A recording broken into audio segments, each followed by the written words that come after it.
Today's Daily Read Aloud is The Squirrels Who Squabbled, written by Rachel Bright, illustrated by Jim Field. In a towering forest where summer had been, the cool air bit fresh and the mosses grew green.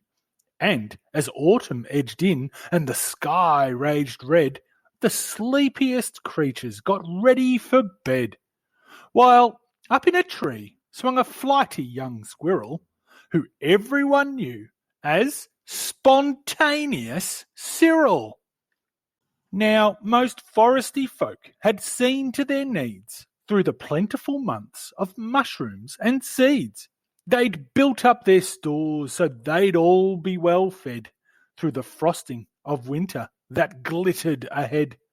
But Cyril, he lived in the now and the here. He'd adventured and partied his way through the year. So his cupboard was empty, his hollow was bare. He hadn't a mouthful of food anywhere. But wait, what was that over there? Take a look. A single lone pine cone wedged in a nook. He squealed with delight, and for very good reason, for inside were the very last nuts of the season.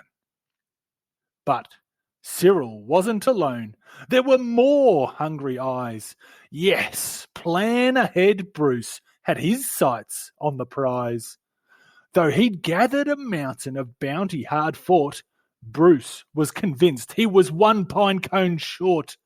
I simply must have it, he wistfully cried, as he dreamt of the fresh juicy pine nuts inside.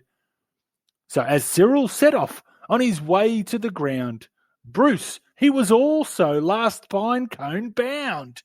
They sprinted and scurried with no time to gamble. They scratched at the bark in their scampering scramble. But their panic and haste shook the tips of the spruce, and the pine cone, it trembled, and then it came loose. Both squirrels gave chase at lightning pace. This was the start of a wild, nutty race. It's mine, shouted Cyril. No, mine, hollered Bruce. You don't stand a chance. Give up. It's no use. I'm hungry, cried Cyril. This cone is not yours. Stay back, shouted Bruce. This cone's for my stores.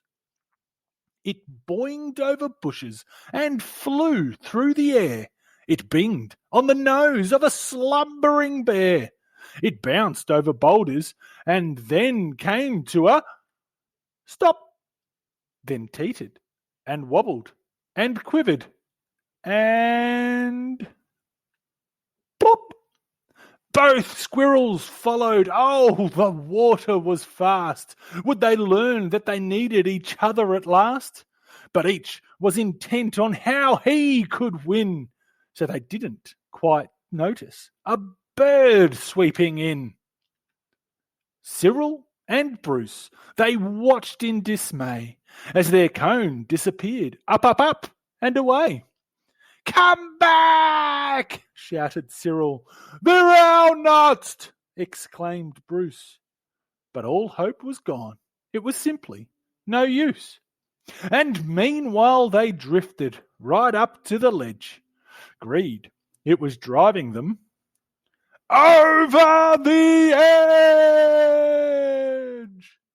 Cyril and Bruce, they had taken a fall.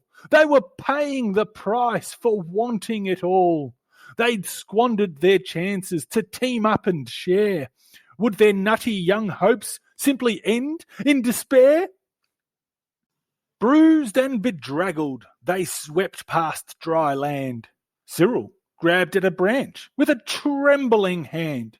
Catching Bruce with the other, he heaved and he huffed and dragged him to safety with panting and puffs. They stared at the sky, quite lost in deep thought, until Bruce looked at Cyril and let out a snort. How silly we are, he proclaimed all a jiggle. How greedy I've been, spluttered Bruce with a giggle. We shall change from today. May the squabbling cease. We should celebrate, seeing we're both in one piece. From that day and forward, they made a great pair. They would gather together and found they could share. Yes, Cyril and Bruce, they knew in the end. The best thing to share is a laugh with your friend. If you like the video, hit the thumbs up button. We have a new story every day, so make sure you subscribe. The end.